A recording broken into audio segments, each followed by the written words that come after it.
Welcome to the High Volume Hiring Podcast. I'm Stephen Rothberg, the founder of job search site College Recruiter. We believe that every student and recent grad deserves a great career. This podcast features news, tips, case studies, and interviews with the world's leading experts about the good, the bad, and the ugly when it comes to high volume hiring. Thanks for joining us. Today's guest is Adam Gordon, who has been in recruitment for 23 years. He founded Candidate.ID and sold that business to iCIMS in March of last year. He then became its vice president of marketing automation technology. Adam, welcome to the show. Thank you very much, Stephen. It's great to be talking to you today. Absolutely. You and I have had the pleasure of being on a few webcasts and stuff like that. And so I was really excited when you were able to be a part of this. So for the listeners who don't know Adam Gordon or the little bit that I introduced, tell us a little bit about yourself, your background, where you've come from, where you live, that kind of stuff. So I started in recruitment in 1999. I started in an agency recruiting accountants on behalf of international employers in Scotland. And the reason I got into it was really simple. My calling was based on the fact that a friend of mine who was a year older, he'd been in recruitment for a year. And by that point, he was already driving a Mercedes. And that was very, very appealing to me. So that's what brought me into this industry. But anyway, after about 2 years, I realized that I wasn't that interested in interviewing the candidates, and I wasn't that interested in sort of, the administrative elements of coordinating things. But what I really loved was all of the talent attraction work. I loved turning up at like people's leaving dues and handing out my business cards to all of their colleagues. I loved cold contacting potential candidates. I loved advertising. I really enjoyed putting a 3-sentence advert into the back of the Glasgow Herald it would appear on a Friday morning, and I'd get into work at 8 o'clock in the morning, crossing my fingers that the phone was already ringing. And sometimes it was. And I thought, right, well, everybody's interested today. What was the advert that I did today? Right. I put those keywords in it. Last week wasn't quite so successful. What did I miss out? Why was the advert not quite as good? So after 3 years in the agency world, I moved into a recruitment marketing agency where I was working on employer branding for large companies like Morgan Stanley, which I had a real privilege to work on, helping them open contact centers in Scotland. And I learned a lot about recruitment marketing, about advertising. And I then spent 3 years at PwC in HR consulting, before going back into the agency world as marketing director for a very interesting business, which operated the largest one-day, everyday contact center assessment. So every single day, we had about 150 people came into the office and did some assessments. And about 2.5 hours later, they'd leave the office. And as they left, they'd be handed a slip. And the slip would say, "Congratulations, you're starting tomorrow with Direct Line. Congratulations, you're starting tomorrow with Quick Fit. Not quite congratulations yet. You've got to work on these things. Come back tomorrow for training." Or for people who just didn't have any suitable skills at all, it would be, "Sorry, not for you. We recommend doing something different." And my job as marketing director involved looking at the whole experience for the candidates, and what would get them referring their friends, and what would get them telling people they'd had a great experience and wanting to come back time and time again. So that's where I started getting real experience in the volume area. But after a couple of years of working in that, it was a very entrepreneurial business, and the CEO was an old friend of mine, and I learned quite a lot about building businesses from him. And so in 2009, I decided it was time for me to take the plunge myself. And so I built a talent sourcing business called Social Media Search. It was a good time because what we were offering was disruptive. I'd learned how to use LinkedIn really well. I'd learned how to mine the internet for information, and most employers hadn't. There wasn't many talent acquisition people at that time. Most recruitment was getting done by HR teams who were doing it off the side of their desk while, doing other things as well. And, I think that we were just ahead of the game. And so we built up this business. There was about 25 people in it. We became part of Norman Broadbent, which is a London-listed exec search firm. I was there for 4 years as a divisional managing director. And then during that period, we had the idea for Candidate.ID. And in order to seed Candidate.ID, I decided to undertake a management buyout. We bought social media search back and started to build a unique recruitment technology product in Candidate.ID. And the one thing that's been identical between building social media search and then building Candidate.ID was nobody else was doing it.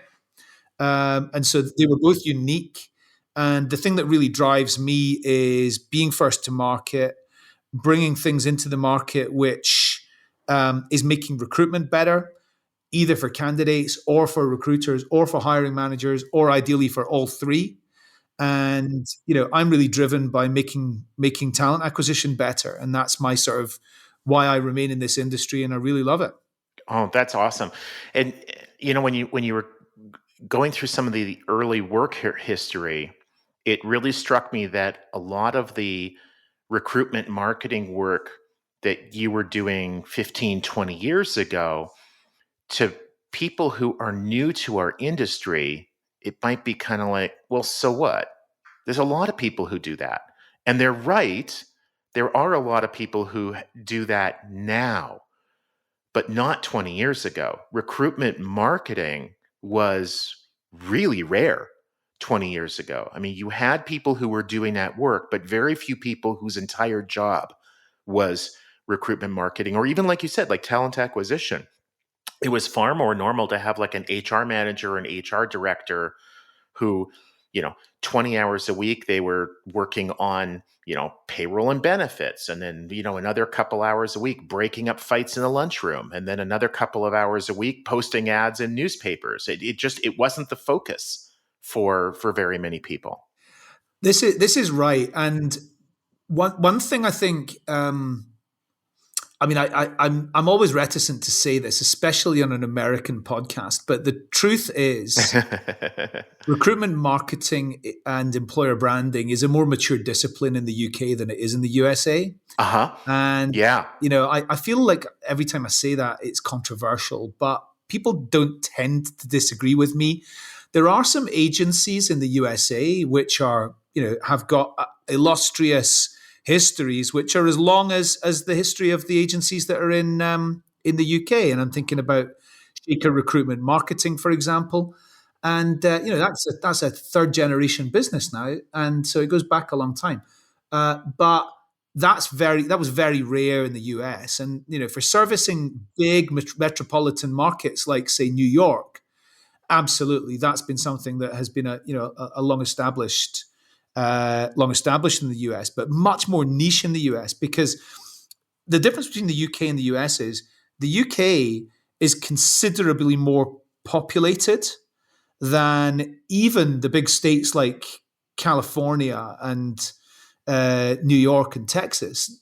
The UK the density of population. Exactly. There's 70 million people in a state that's like, I don't know, about the size of California, something like that, or maybe even smaller. I can't remember the landmass, but 70 million people in a very small area.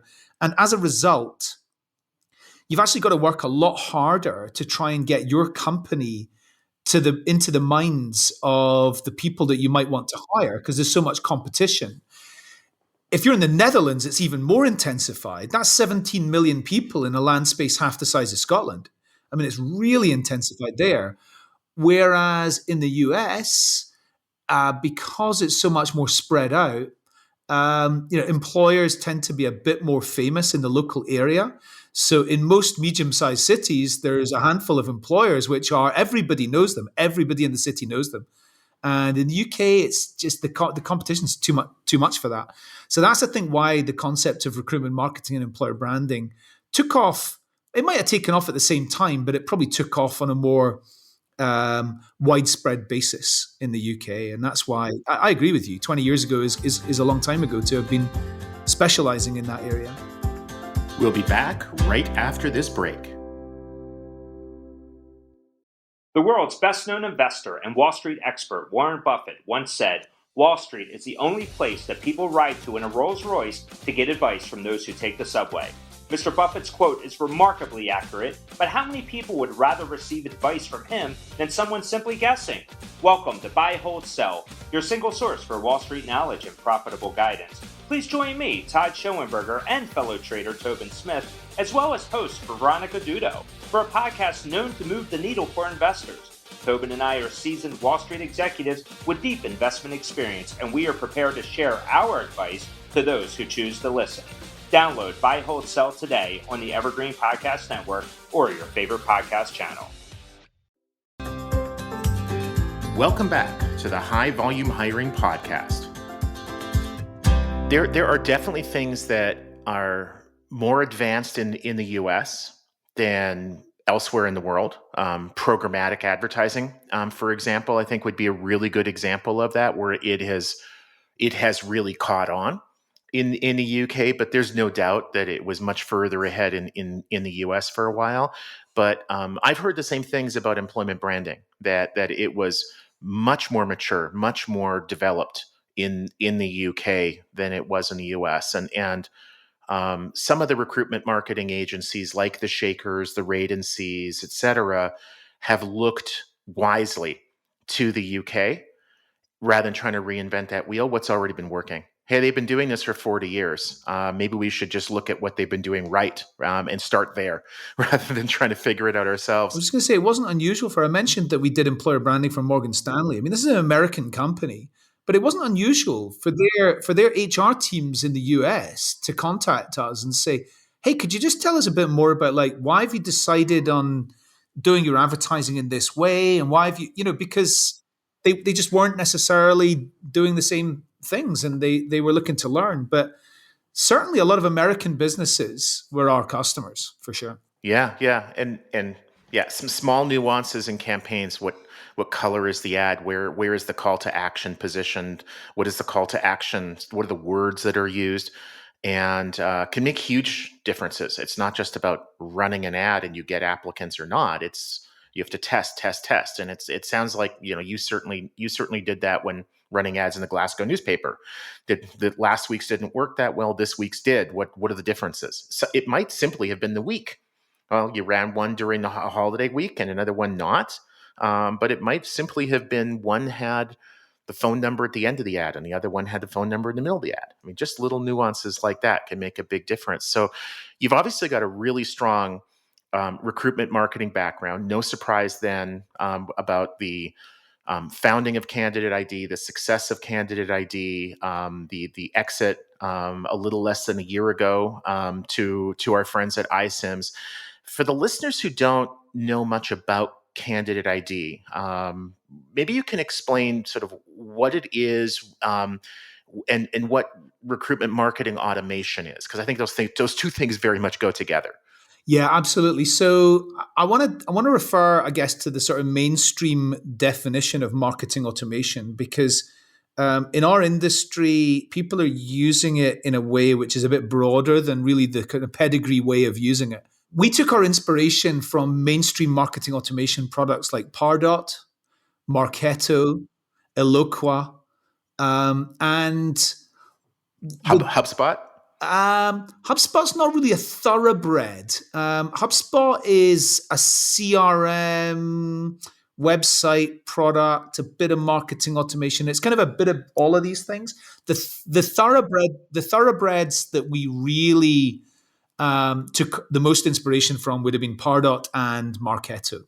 And the what they do is they allow marketers to distribute campaigns, multi-channel, and the difference between marketing automation and, say, a CRM is that a marketing automation product will track all of the clicks from the email right through to landing pages on social media and then onto the company's website as well.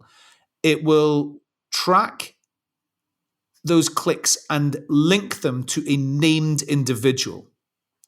If you're trying to do the same thing with a CRM, you'll get to know who opened the email, and you'll get to know if they clicked a link on the email. Beyond that, you're not going to be able to know that Adam clicked on these different things while Stephen clicked on these different things. All you get is a counter of numbers, the number of people who did it. Beyond the email, you don't get anything else until the person applied. And when the person applies, then you get to see where did they come from at the point that they applied. But you don't get to see what they did around the landing pages. You don't get to see what they did around the CRM, around the social media. You don't get to see what other pages that those individuals clicked, and what videos they watched, and what job descriptions they looked at.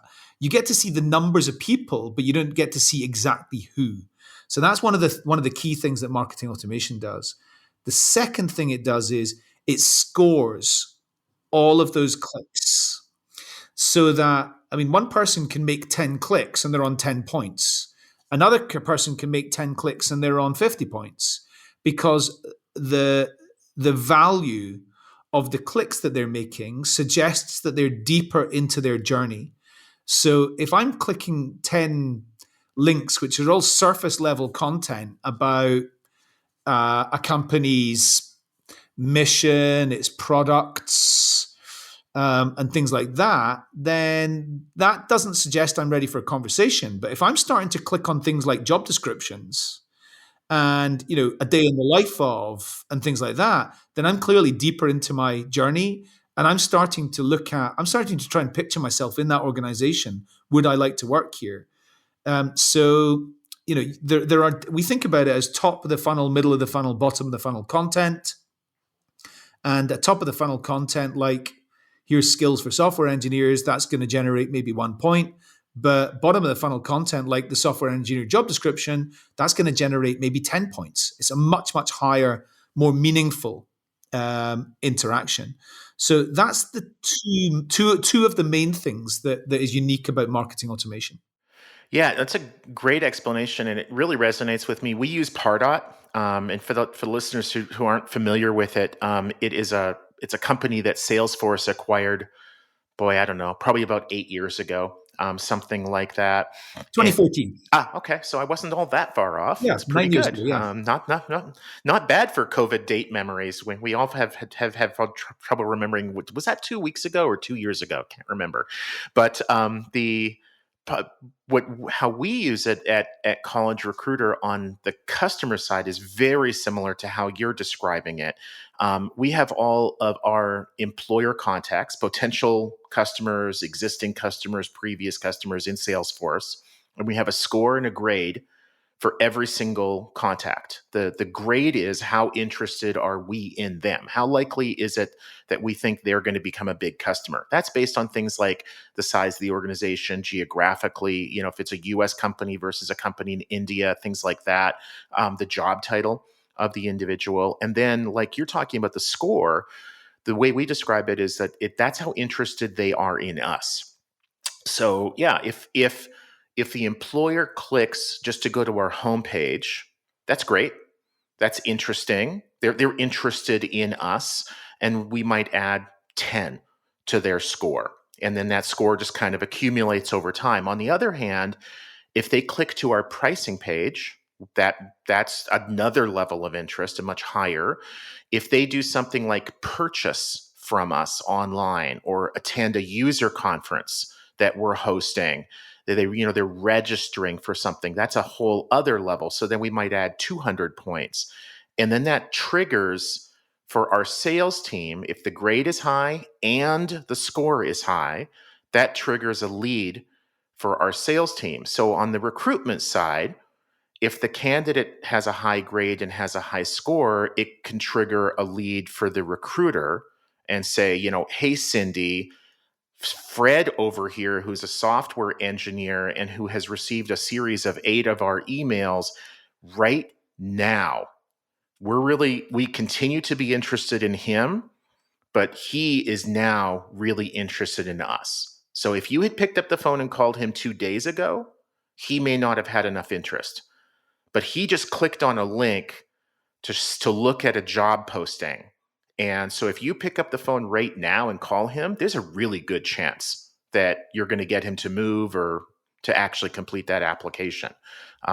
It makes life so much more efficient and effective for the recruiter. The parallel that you've just drawn there between recruitment and like how your company uses Pardot to serve up hot sales leads to your sales team is exactly the conversation that my co-founder at Candidate.ID, Scott McRae, and I had in a cafe in summer 2015, where he was telling me all about I was telling him about my challenges with how do we track engagement, and I knew that was something we needed in recruitment.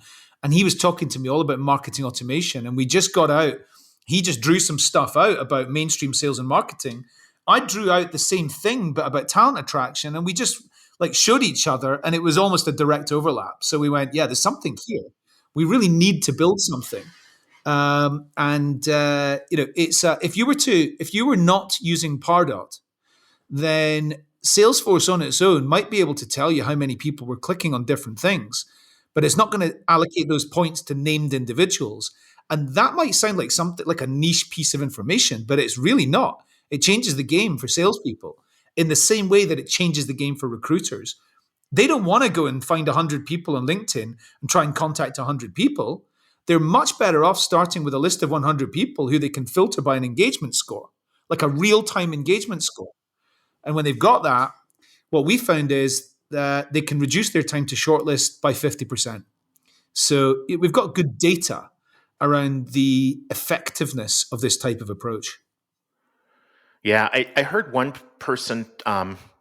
In fairness to them, I won't name them. I wouldn't be surprised if they're a customer of Candidate.IDs.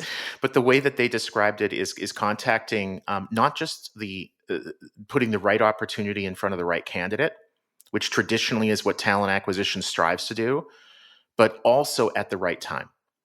That people go from being somewhat passive to somewhat active in their job search, depending upon things like, was their boss a jerk to them today or not? So, you get into work on a Monday and you might be super happy, and at 4:00 in the afternoon, your boss is just an absolute jerk. And so you've gone from, I have no interest in looking for a job, to, honey, I can't spend another day there. And if you start to search and click and go to the employer site and look at a job posting, and that triggers for the recruiter some kind of a notification, an email, a task, whatever. Hey, this person that we've been sending content to for the last 2 years, now they're interested. So that's awesome. So before we run out of time, I wanted to ask you about the use of marketing automation in the space that College Recruiter is in, which is the early careers, but also how that really overlaps with the high volume hiring spaces. So, obviously, feel free to mention by name like some of the clients of Candidate.ID, or just describe them generically. But the ones who are doing a lot of high volume, how are they using Candidate.ID for their marketing automation? Well, there are several major organizations using it in the early career space, and there are lots in high volume areas in industries like construction and healthcare, for example. And one of the biggest benefits of being able to track and score exactly what each individual is doing is that means you can set up marketing workflows which adapt for the individual with every click that they make. So using other technologies, you've got to do a batch and blast approach, and you can be intelligent about it, and you can set out journeys, and you can use personas, and you can try and work out what's logically most likely to work.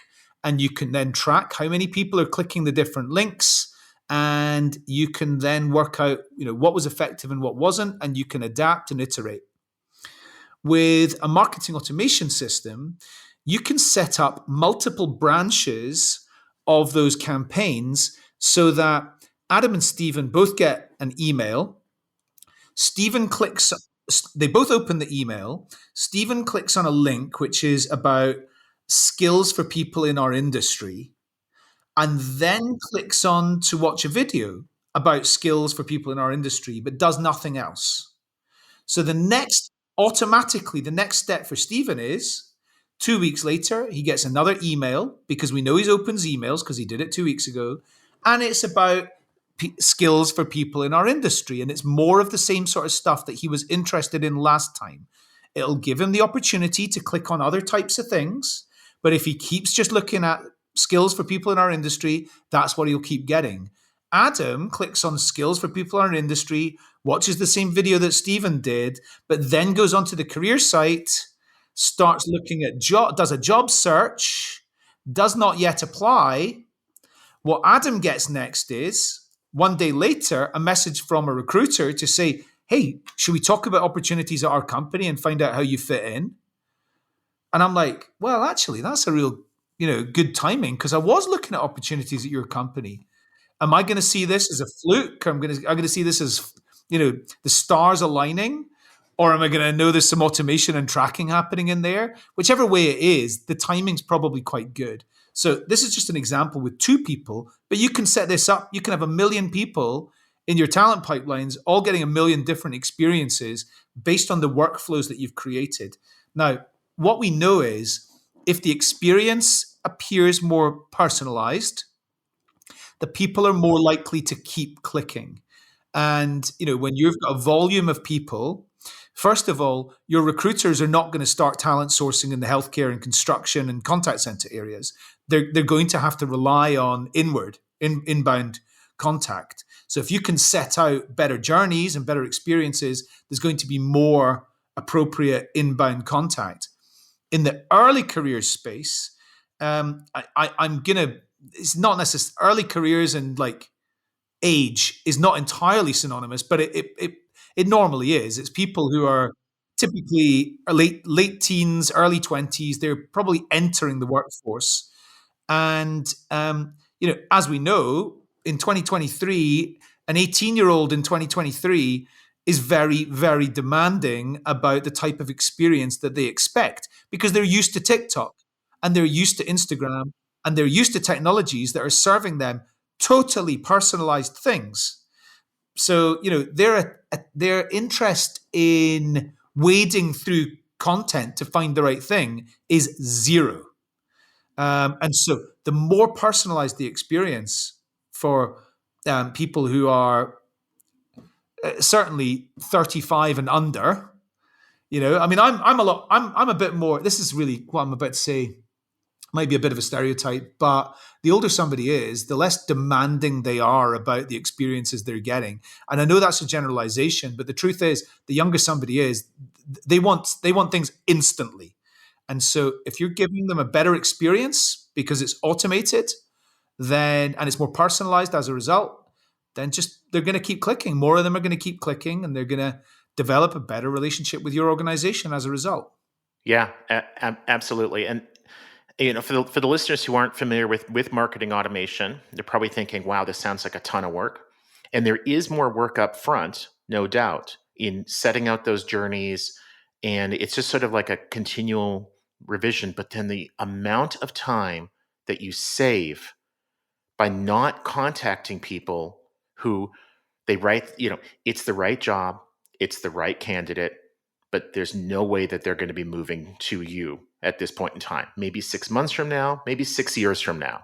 But the time that you save in contacting people who say it's not the right time is just ridiculous. So Adam, before we leave off, listeners who want to get more information about Adam Gordon, about Candidate.ID, about iCIMS, where would you send them? So best place to go is, for me personally, I'm on LinkedIn. I'm quite easy to find if you just look up Adam Gordon iCIMS.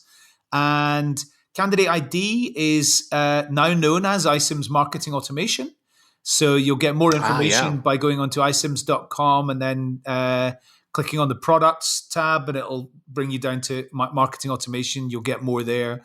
There are lots of, if you go onto YouTube, there's lots and lots of historical videos and things like that. On my Twitter as well, I'm at Adam_W_Gordon. There's lots and lots of things like videos and how-to guides and stuff like that. Although Candidate.ID is no longer a brand, Google it and there will be loads of historical reference points that are all probably completely valid, just as much as they were when they were created 2 years ago or 3 years ago. Oh, yeah. And I'm sure the very smart people in the iCIMS marketing department have figured out a way of getting people from the Candidate.ID pages over to the new pages that they have. So, well, this has been a real pleasure. Thank you very much. And the next time that we're in person, the pint is on me. Yeah, absolutely. I've really enjoyed talking to you. And thanks very much for having me. Cheers.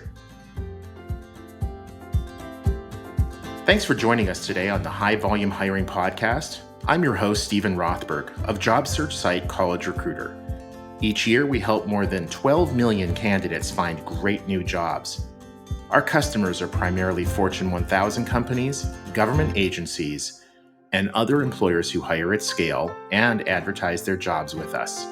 You can reach me at stephen@collegerecruiter.com. The High Volume Hiring Podcast is a co-production of Evergreen Podcasts and College Recruiter. Please subscribe for free on your favorite app. Review it, 5 stars are always nice, and recommend it to a couple of people you know who want to learn more about how best to hire at scale. Cheers. Hi, my name is Sarah, and I want to tell you about my podcast called Can I Offer You Some Feedback? I'm a business consultant and executive coach with over 20 years experience in change management, leadership development, and naturally providing feedback to high performers. My podcast is for those of you who have a complicated relationship with feedback, whether giving, receiving, avoiding, or seeking. Feedback is essential for our development. In each episode, you'll hear from real people across industries with their ideas, perspectives, and best practices on feedback. I'll also be sharing business bites with you, simple explanations of organizational tools, management techniques, and leadership philosophies that will help you and your businesses thrive. You can listen to Can I Offer You Some Feedback on your favorite podcast app or learn more at evergreenpodcasts.com.